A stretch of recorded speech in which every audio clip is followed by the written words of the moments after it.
Hello friends, my name is Sybil Sixpence. Today we are building August's Summer Homestead Cabin. Like, subscribe, and find the rest of the homestead builds just like this one in the link below. This build uses mods, resource packs, and shaders shown here on your screen, so my game may look a little different from vanilla. Here is the full material list for this build. Pause the video here, gather everything you want to use. Let's get started!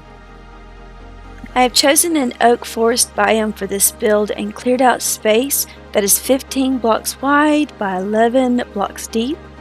Depending on where you decide to build, you may want to do a little terraforming first to create a level of foundation.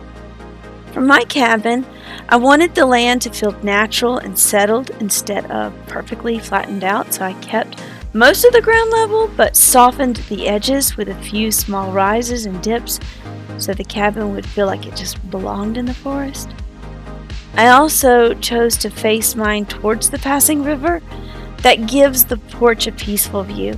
It lets the water become part of the build and makes this little cabin feel like a quiet place to come to after a summer adventure. Here is the full floor plan for the cabin, measuring 15 blocks wide by 11 blocks deep.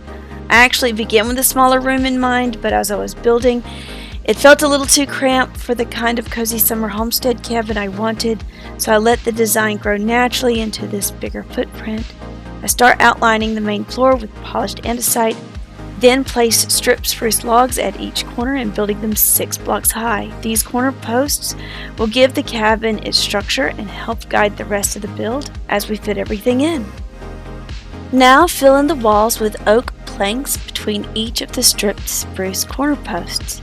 For now, keep the walls solid all the way around. We'll come back later and we'll add the windows and the doors once the main shape of the cabin is in place.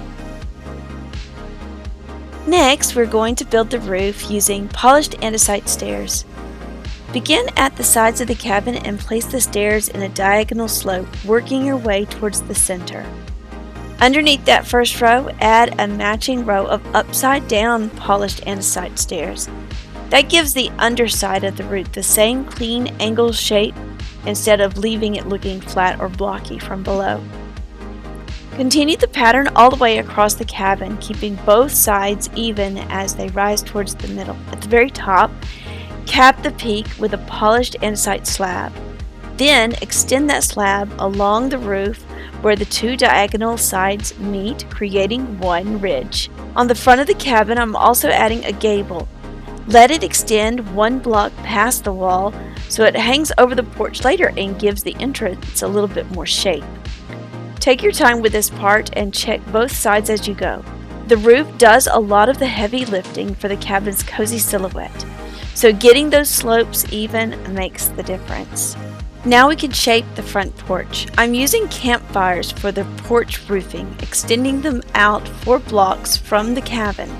We're going to support that roof with stripped spruce logs.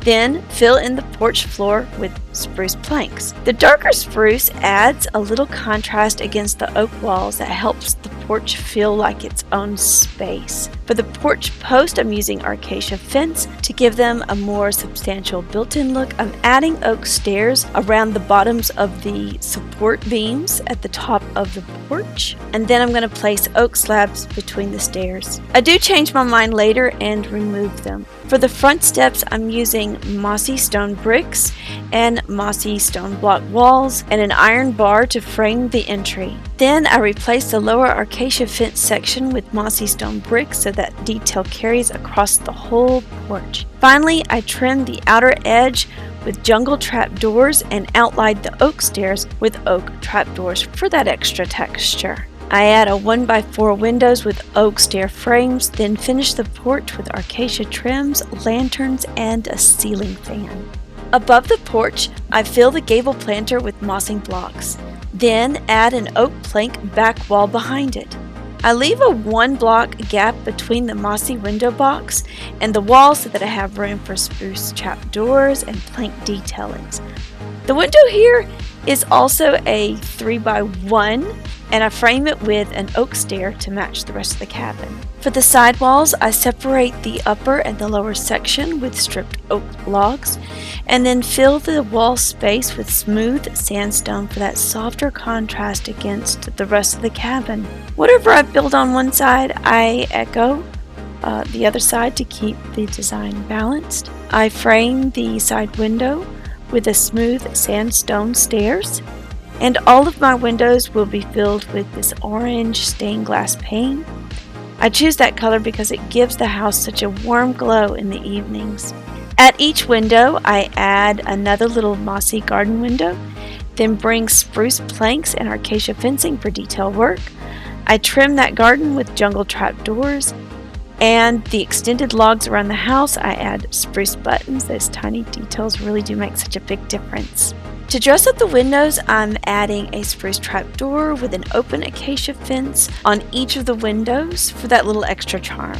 Around the front door, I use more spruce trap doors, then top it with spruce stairs to give the entry a more rounded finish. For lighting, I'm using Macaw's lights and lamps to bring in a warm glow around the porch. I'm also creating a simple porch swing using iron chains, spruce trap doors, and spruce hanging signs. Then I start layering in the furniture from the Paladin's furniture mod to give the porch a more lived-in feel, and I finish it off with flowers from Floral Enchantment. I definitely use all of the mods here. I repeat my favorite flowers the most, but whatever blooms you love the most, make the space your own. I removed the oak stairs and slabs to make room for August's mod of the month, Nightlights. The ReplayMod and Nightlights do not always get along together, so occasionally the fairy lights are turned the wrong way, but the final recording works perfectly, and I cover that in the mod review. But actual gameplay looks beautiful. I tried the floral vines here, but later removed them.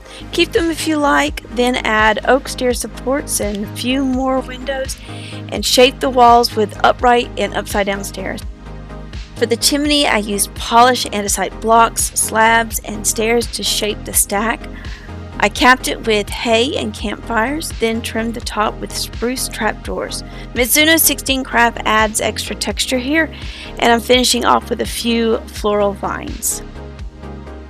So I'm just still working on the porch here until it feels just right. I end up adding oak stairs back in and using trapdoors to give them a more arched finished look. I also replaced the fairy lights. The replay mod is still showing that visual glitch, but in the actual game everything looks fine. To start bringing the yard to life, I add azalea leaves, flowering azalea leaves, and bone milling the ground for some quick natural mix of grass and flowers. I also work in a little moss for a lusher feel and build the pathway with coarse dirt, puzzle, rooted dirt, path blocks, and packed mud. I also want to make sure that there is enough lighting around the cabin to include the sides and the back, so if you're building this in survival, we're not expecting zombie villagers to come to the homestead. So really just a walk around your house and just popping in lights wherever you think it's most dark. Over the side windows, I'm adding extinguished campfires supported by acacia fencing to create this little awning detail. It gives the cabin a bit more character while helping carry that warm rustic style all the way around the build. Never underestimate the value of just stepping back and looking at your build from a distance. Sometimes that little pause is exactly what helps you notice that one small detail, an area that needs softening, or whatever the whole house is finally saying, I'm complete.